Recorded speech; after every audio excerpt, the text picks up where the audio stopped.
بسم اللہ الرحمن الرحیم۔ یوسف، زمانہ نزول و سبب نزول۔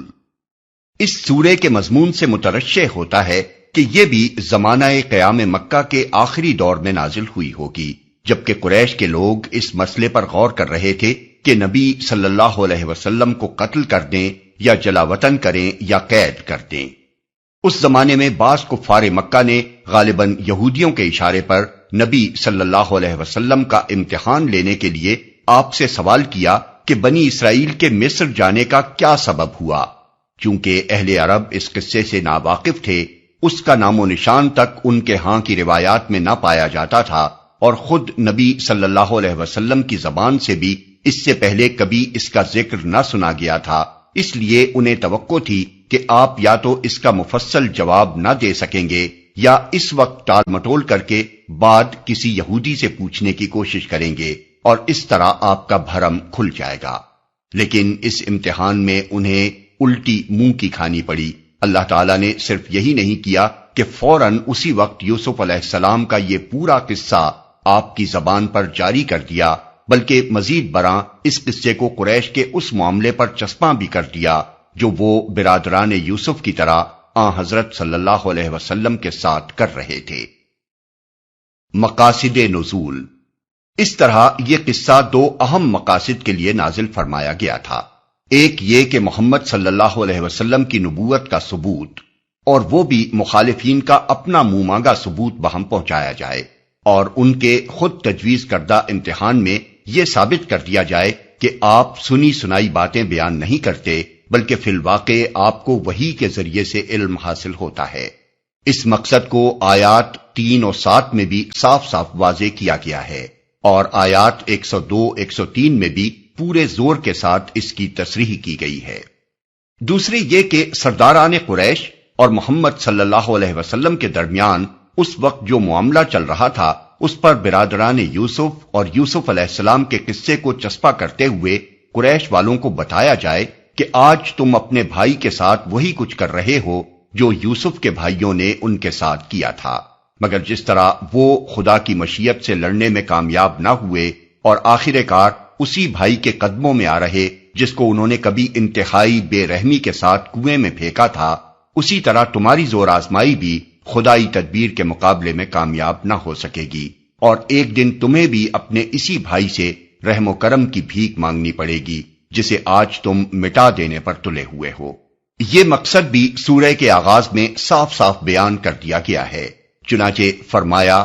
یوسف اور اس کے بھائیوں کے قصے میں ان پوچھنے والوں کے لیے بڑی نشانیاں ہیں۔ حقیقت یہ ہے کہ یوسف علیہ السلام کے قصے کو محمد صلی اللہ علیہ وسلم اور قریش کے معاملے پر چسپاں کر کے قرآن مجید نے گویا ایک صریح پیش گوئی کر دی تھی، جسے آئندہ 10 سال کے واقعات نے حرف بحرف صحیح ثابت کر کے دکھا دیا۔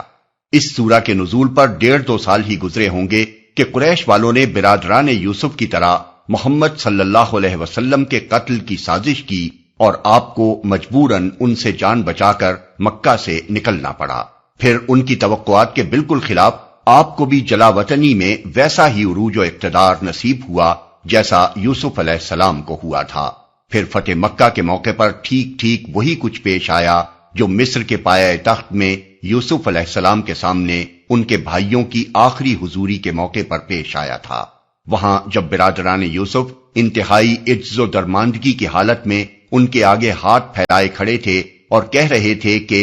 ہم پر صدقہ کیجئے، اللہ صدقہ کرنے والوں کو نیک جزا دیتا ہے، تو یوسف علیہ السلام نے انتقام کی قدرت رکھنے کے باوجود انہیں معاف کر دیا اور فرمایا، آج تم پر کوئی گرفت نہیں، اللہ تمہیں معاف کرے، وہ سب رحم کرنے والوں سے بڑھ کر رحم کرنے والا ہے۔ اسی طرح یہاں جب محمد صلی اللہ علیہ وسلم کے سامنے شکست خوردہ قریش سرنگوں کھڑے ہوئے تھے اور حضرت ان کے ایک ایک ظلم کا بدلہ لینے پر قادر تھے، تو آپ نے ان سے پوچھا، تمہارا کیا خیال ہے کہ میں تمہارے ساتھ کیا معاملہ کروں گا؟ انہوں نے عرض کیا، آپ ایک عالی ظرف بھائی ہیں اور ایک عالی ظرف بھائی کے بیٹے ہیں۔ اس پر آپ نے فرمایا، میں تمہیں وہی جواب دیتا ہوں جو یوسف نے اپنے بھائیوں کو دیا تھا کہ آج تم پر کوئی گرفت نہیں، جاؤ تمہیں معاف کیا۔ مباحث و مسائل، یہ دو پہلو تو اس سورہ میں مقصدی حیثیت رکھتے ہیں، لیکن اس قصے کو بھی قرآن مجید محض قصہ گوئی اور تاریخ نگاری کے طور پر بیان نہیں کرتا، بلکہ اپنے قاعدے کے مطابق وہ اسے اپنی اصل دعوت کی تبلیغ میں استعمال کرتا ہے۔ وہ اس پوری داستان میں یہ بات نمایاں کر کے دکھاتا ہے کہ حضرت ابراہیم، حضرت اسحاق، حضرت یعقوب اور حضرت یوسف کا دین وہی تھا جو محمد صلی اللہ علیہ وسلم کا ہے، اور اسی چیز کی طرف وہ بھی دعوت دیتے تھے جس کی طرف آج محمد صلی اللہ علیہ وسلم دے رہے ہیں۔ پھر وہ ایک طرف حضرت یعقوب اور حضرت یوسف کے کردار اور دوسری طرف برادران یوسف، قافلہ تجار،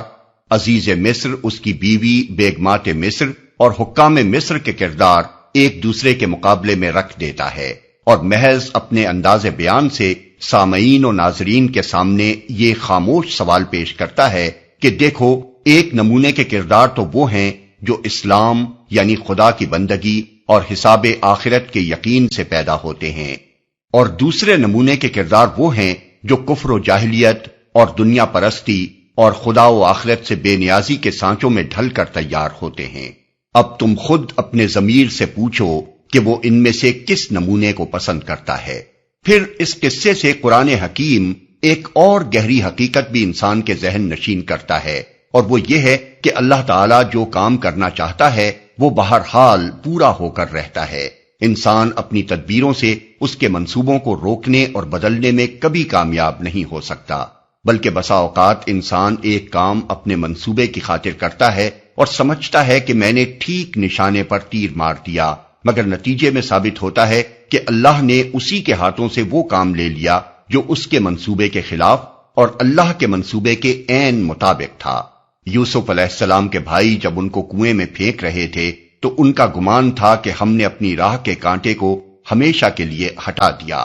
مگر فی الواقع انہوں نے یوسف کو اس بام عروج کی پہلی سیڑھی پر اپنے ہاتھوں لا کھڑا کیا جس پر اللہ ان کو پہنچانا چاہتا تھا، اور اپنی اس حرکت سے انہوں نے خود اپنے لیے اگر کچھ کمایا تو بس یہ کہ یوسف کے بام عروج پر پہنچنے کے بعد بجائے اس کے کہ وہ عزت کے ساتھ اپنے بھائی کی ملاقات کو جاتے، انہیں ندامت و شرمساری کے ساتھ اسی بھائی کے سامنے سرنگوں ہونا پڑا۔ عزیز مصر کی بیوی یوسف کو قید خانے بھجوا کر اپنے نزدیک تو ان سے انتقام لے رہی تھی، مگر فی الواقع اس نے ان کے لیے تخت سلطنت پر پہنچنے کا راستہ صاف کیا، اور اپنی اس تدبیر سے خود اپنے لیے اس کے سوا کچھ نہ کمایا کہ وقت آنے پر فرما روائے ملک کی مربیہ کہلانے کے بجائے اس کو علل اعلان اپنی خیانت کے اعتراف کی شرمندگی اٹھانی پڑی۔ یہ محض دو چار مستثنی واقعات نہیں ہیں، بلکہ تاریخ ایسی بے شمار مثالوں سے بھری پڑی ہے جو اس حقیقت کی گواہی دیتی ہیں کہ اللہ جسے اٹھانا چاہتا ہے ساری دنیا مل کر بھی اس کو نہیں گرا سکتی، بلکہ دنیا جس تدبیر کو اس کے گرانے کی نہایت کارگر اور یقینی تدبیر سمجھ کر اختیار کرتی ہے، اللہ اسی تدبیر میں سے اس کے اٹھنے کی صورتیں نکال دیتا ہے، اور ان لوگوں کے حصے میں رسوائی کے سوا کچھ نہیں آتا جنہوں نے اسے گرانا چاہا تھا، اور اسی طرح اس کے برعکس خدا جسے گرانا چاہتا ہے اسے کوئی تدبیر سنبھال نہیں سکتی، بلکہ سنبھالنے کی ساری تدبیریں الٹی پڑتی ہیں اور ایسی تدبیریں کرنے والوں کو منہ کی کھانی پڑتی ہے۔ اس حقیقت حال کو اگر کوئی سمجھ لے تو اسے پہلا سبق تو یہ ملے گا کہ انسان کو اپنے مقاصد اور اپنی تدابیر دونوں میں ان حدود سے تجاوز نہ کرنا چاہیے جو قانون الہی میں اس کے لیے مقرر کر دی گئی ہیں۔ کامیابی اور ناکامی تو اللہ کے ہاتھ میں ہے، لیکن جو شخص پاک مقصد کے لیے سیدھی سیدھی جائز تدبیر کرے گا وہ اگر ناکام بھی ہوا تو بہرحال ذلت و رسوائی سے دوچار نہ ہوگا، اور جو شخص ناپاک مقصد کے لیے ٹیڑھی تدبیریں کرے گا وہ آخرت میں تو یقیناً رسوا ہوگا ہی، مگر دنیا میں بھی اس کے لیے رسوائی کا خطرہ کچھ کم نہیں ہے۔ دوسرا اہم سبق اس سے توکل علی اللہ اور تفویض الی اللہ کا ملتا ہے۔ جو لوگ حق اور صداقت کے لیے سعی کر رہے ہوں اور دنیا انہیں مٹا دینے پر تلی ہوئی ہو، وہ اگر اس حقیقت کو پیش نظر رکھیں تو انہیں اس سے غیر معمولی تسکین حاصل ہوگی، اور مخالف طاقتوں کی بظاہر نہایت خوفناک تدبیروں کو دیکھ کر وہ قطعاً ہراساں نہ ہوں گے، بلکہ نتائج کو اللہ پر چھوڑتے ہوئے اپنا اخلاقی فرض انجام دیے چلے جائیں گے۔ مگر سب سے بڑا سبق جو اس قصے سے ملتا ہے وہ یہ ہے کہ ایک مرد مومن اگر حقیقی اسلامی سیرت رکھتا ہو اور حکمت سے بھی بہرہ یاب ہو تو وہ محض اپنے اخلاق کے زور سے ایک پورے ملک کو فتح کر سکتا ہے۔ یوسف علیہ السلام کو دیکھیے، 17 برس کی عمر، تنے تنہا، بے سر و سامان، اجنبی ملک، اور پھر کمزوری کی انتہا یہ کہ غلام بنا کر بیچے گئے ہیں۔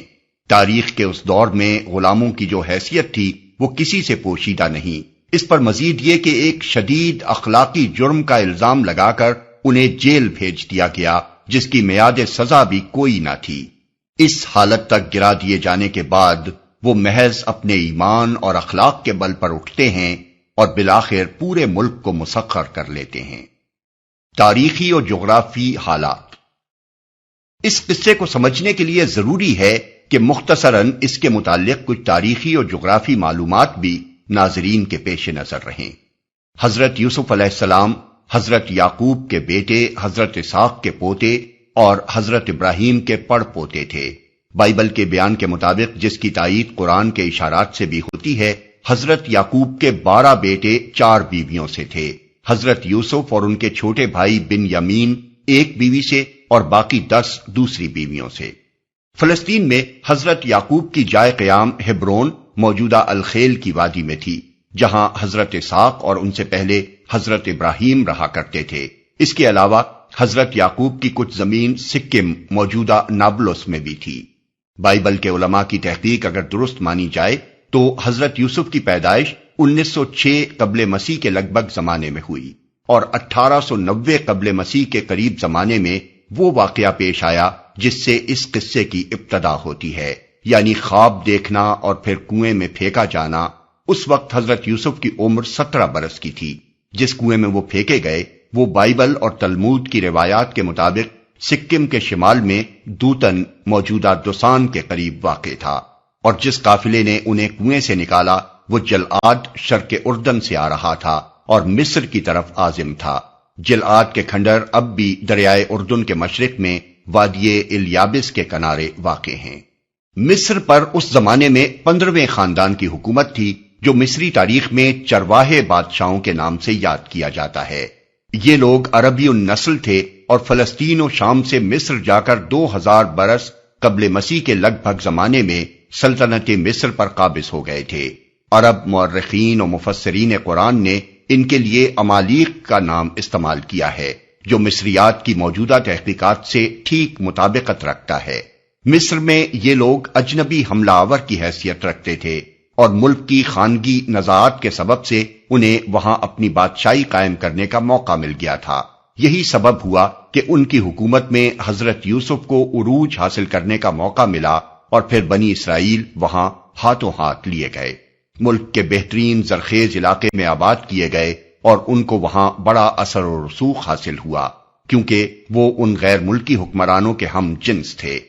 15ویں صدی قبل مسیح کے اواخر تک یہ لوگ مصر پر قابض رہے، اور ان کے زمانے میں ملک کا سارا اقتدار عملاً بنی اسرائیل کے ہاتھ میں رہا۔ اسی دور کی طرف سورہ مائدہ آیت 20 میں اشارہ کیا گیا ہے کہ اذ جعل فیکم انبیاء وجعلکم ملوکا۔ اس کے بعد ملک میں ایک زبردست قوم پرستانہ تحریک اٹھی جس نے ہکسوس اقتدار کا تختہ الٹ دیا۔ 2.5 لاکھ کی تعداد میں عمالقہ ملک سے نکال دیے گئے۔ ایک نہایت متعصب قبطی النسل خاندان برسر اقتدار آ گیا اور اس نے عمالقہ کے زمانے کی یادگاروں کو چن چن کر مٹا دیا اور بنی اسرائیل پر ان مظالم کا سلسلہ شروع کیا جن کا ذکر حضرت موسیٰ کے قصے میں آتا ہے۔ مصری تاریخ سے یہ بھی پتہ چلتا ہے کہ ان چرواہے بادشاہوں نے مصری دیوتاؤں کو تسلیم نہیں کیا تھا، بلکہ اپنے دیوتا شام سے اپنے ساتھ لائے تھے، اور ان کی کوشش یہ تھی کہ مصر میں ان کا مذہب رائج ہو۔ یہی وجہ ہے کہ قرآن مجید حضرت یوسف علیہ السلام کے ہم عصر بادشاہ کو فرعون کے نام سے یاد نہیں کرتا، کیونکہ فرعون مصر کی مذہبی اصطلاح تھی اور یہ لوگ مصری مذہب کے قائل نہ تھے، لیکن بائبل میں غلطی سے اس کو بھی فرعون ہی کا نام دیا گیا ہے۔ شاید اس کے مرتب کرنے والے سمجھتے ہوں گے کہ مصر کے سب بادشاہ فراعنہ ہی تھے۔ موجودہ زمانے کے محققین جنہوں نے بائبل اور مصری تاریخ کا تقابل کیا ہے، عام رائے یہ رکھتے ہیں کہ چرواہے بادشاہوں میں سے جس فرمانروا کا نام مصری تاریخ میں اپوفس ملتا ہے وہی حضرت یوسف کا ہم عصر تھا۔ مصر کا دارالسلطنت اس زمانے میں ممفس یعنی منف تھا، جس کے کھنڈر قاہرہ کے جنوب میں 14 میل کے فاصلے پر پائے جاتے ہیں۔ حضرت یوسف 17-18 سال کی عمر میں وہاں پہنچے، 2-3 سال عزیز مصر کے گھر پر رہے، 8-9 سال جیل میں گزارے، 30 سال کی عمر میں ملک کے فرمانروا ہوئے اور 80 سال تک بلا شرکت غیرے تمام مملکت مصر پر حکومت کرتے رہے۔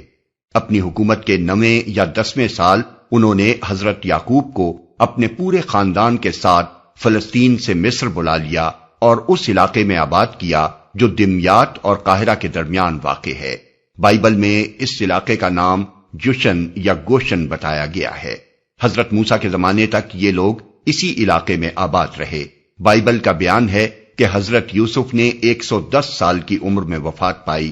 اور انتقال کے وقت بنی اسرائیل کو وصیت کی کہ جب تم اس ملک سے نکلو تو میری ہڈیاں اپنے ساتھ لے کر جانا۔ یوسف علیہ السلام کے قصے کی جو تفصیلات بائبل اور تلمود میں بیان کی گئی ہیں ان سے قرآن کا بیان بہت کچھ مختلف ہے، مگر قصے کے اہم اجزاء میں تینوں متفق ہیں۔ ہم اپنے حواشی میں حسب ضرورت ان اختلافات کو واضح کرتے جائیں گے۔